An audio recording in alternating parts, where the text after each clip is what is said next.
Halo semuanya, apa kabar? Sehat?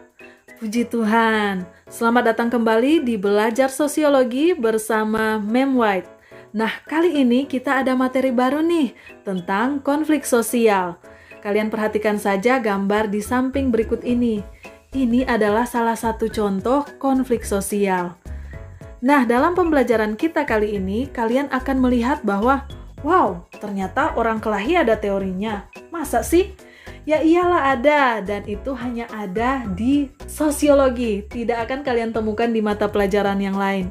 Itulah spesialnya sosiologi. Tapi teori orang kelahi ini bukan untuk mengajarkan kalian bagaimana caranya berkelahi atau adu jotos. Tidak ya. Melainkan teori ini lain daripada yang lain. Dan tentunya teorinya bermanfaat. Untuk mengenal teori konflik secara lebih mendalam, stay tune terus ya.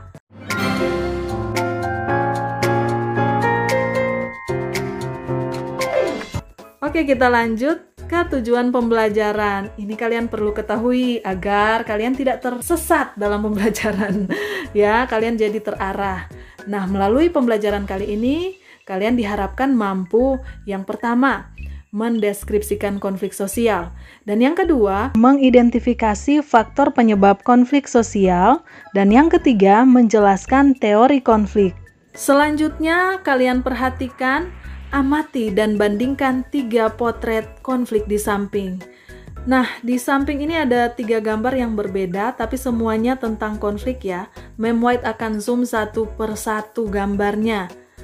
Mem White beri waktu untuk kalian memperhatikan, silakan diamati gambar yang pertama.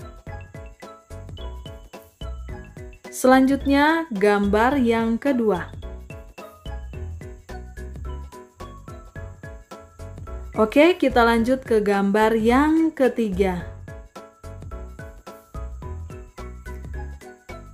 Nah, gimana? Boleh kalian berikan tanggapan kalian terhadap 3 gambar di samping ini? Iya, ketiga gambar ini merupakan potret konflik. Kalau kita perhatikan untuk gambar yang pertama, merupakan gambar konflik antara negara ya, Rusia dengan Ukraina. Ini bentuk konflik internasional. Dan yang kedua, konflik antara rakyat yang sedang demo terhadap pemerintah ya. Berarti ini konflik antar kelas.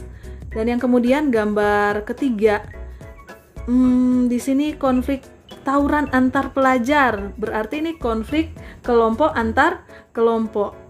Nah, dari ketiga gambar ini bisa kita pahami bahwa konflik itu ada banyak jenisnya. Oke. Nah, sebenarnya apa sih konflik sosial itu? Untuk menjawab pertanyaan ini, mari kita perhatikan pendapat para ahli. Nah, yang pertama pendapat dari Surjono Sukanto yang mengatakan bahwa konflik adalah suatu keadaan pertentangan antara dua pihak untuk berusaha memenuhi tujuan dengan cara menentang pihak lawan. Kemudian kita lihat pendapat dari Robert M.Z. Lawang yang mengatakan bahwa konflik adalah perjuangan memperoleh status, nilai, kekuasaan, di mana tujuan mereka yang berkonflik tidak hanya memperoleh keuntungan, tetapi juga untuk menundukkan saingannya. Kemudian kita lihat pendapat dari Daniel Webster yang mengatakan bahwa konflik sebagai persaingan atau pertentangan antara pihak-pihak yang tidak cocok satu sama lain. Selanjutnya, konflik itu keadaan atau perilaku yang bertentangan. Misalnya, pendapat, kepentingan, atau pertentangan individu. Begitu juga perselisihan akibat kebutuhan, dorongan, keinginan, atau tuntutan yang bertentangan. Begitu juga perselisihan akibat kebutuhan, dorongan, keinginan, atau tuntutan yang bertentangan. Nah, selanjutnya, Mem White akan berikan kalian waktu sekira 2 menit ya. Mem White minta kalian untuk menuliskan deskripsi konflik sosial menurut kalian sendiri, tentunya berdasarkan pendapat para ahli yang tadi. Ya, silakan ditulis di buku catatanmu atau kalian bisa tuliskan di kolom komentar. Diketik di sana ya.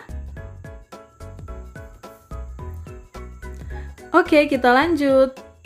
Tahukah kamu bahwa kata konflik itu berasal dari bahasa Latin configere atau configure atau configure? Mem kurang yakin sih dengan penyebutannya, tetapi yang pasti artinya adalah saling memukul.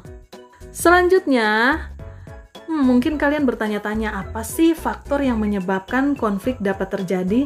Kenapa ya orang-orang bisa adu jotos? Di sini Mem White mencatat ada 3 faktor penyebab konflik, yaitu yang pertama, adanya perbedaan. Dan yang kedua, munculnya perubahan sosial secara tiba-tiba, sehingga kaget begitu ya, terus konflik deh. Dan yang ketiga, kurangnya harmonis atau terlalu kaku dalam berinteraksi. Nah, siapa di sini yang kalau berinteraksi terlalu kaku? Ayo, hati-hati loh, karena itu adalah salah satu faktor penyebab konflik. Oke, Mem White ajak kalian untuk ayo berpendapat. Coba kalian pikirkan, apa saja sih perbedaan yang bisa menyebabkan konflik? Nah, mari kita lihat pendapat menurut Sukanto. Tahukah kamu bahwa menurut Sukanto, faktor penyebab konflik sosial adalah yang pertama, perbedaan antar individu, yang kedua, perbedaan kebudayaan, dan yang ketiga, perbedaan kepentingan, dan yang keempat, perubahan sosial. Jadi, menurut Sukanto, ada berapa perbedaan yang bisa menyebabkan konflik sosial? Ya, benar sekali, ada 3, yaitu perbedaan antar individu, kebudayaan, dan perbedaan kepentingan. Next slide. Kita akan belajar tentang teori konflik sosial yang dikemukakan oleh Louis A. Kosser dan Ralph Dahrendorf. Pertama-tama kita lihat teori konflik dari Kosser terlebih dahulu. Nah, menurut Kosser, konflik dapat merupakan proses yang bersifat instrumental dalam pembentukan, penyatuan, dan pemeliharaan struktur sosial. Kemudian, konflik dapat menempatkan dan menjaga garis batas antara 2 atau lebih kelompok. Kemudian, konflik dengan kelompok lain dapat memperkuat kembali identitas kelompok dan melindunginya agar tidak lebur ke dalam dunia sosial sekelilingnya. Misalnya, perang yang terjadi bertahun-tahun di Timur Tengah telah memperkuat identitas kelompok negara Arab dan Israel. Kemudian, mari kita melihat teori konflik sosial menurut Dahrendorf. Konflik dan konsensus merupakan 2 sisi dari suatu masyarakat yang tidak dapat dipisahkan. Kemudian, 2 hal tersebut bagaikan dialektika, 2 hal yang bertentangan tapi saling terkait satu sama lain. Ia beranggapan dalam konflik terdapat beberapa unsur yang menonjol, yaitu yang pertama otoritas dan yang kedua perubahan. Nah, jika Kosser beranggapan konflik dapat dimanfaatkan untuk mempertahankan status quo, maka Dahrendorf menganggap fungsi konservatif dari konflik hanyalah satu bagian realitas sosial, dan konflik juga mengakibatkan perubahan dan perkembangan. Selanjutnya, Mem White akan mengajak kalian untuk membaca dan memahami kutipan materi berikut ini. Mari membaca.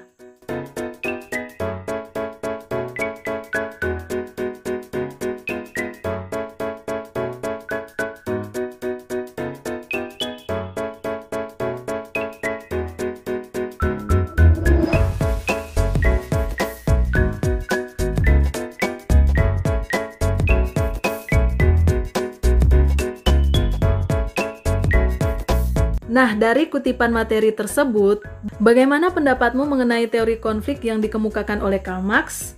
Berikan pendapatmu secara kritis dan tuliskan di buku catatan kalian ya. Nah, selanjutnya yaitu penutup. Mari kita merefleksikan apa yang sudah kita pelajari di pertemuan kali ini dengan menjawab pertanyaan berikut. Apa saja manfaat yang diperoleh dari mempelajari materi, hakikat, dan teori konflik sosial? Silakan dituliskan di buku catatan kalian ya. Dan untuk materi selanjutnya, kita akan belajar tentang bentuk-bentuk konflik sosial dan macam-macam konflik sosial. Oke, sampai di sini. Terima kasih ya sudah menyimak. Ada pertanyaan untuk saya? Kalau ada, silakan diketik di kolom komentar.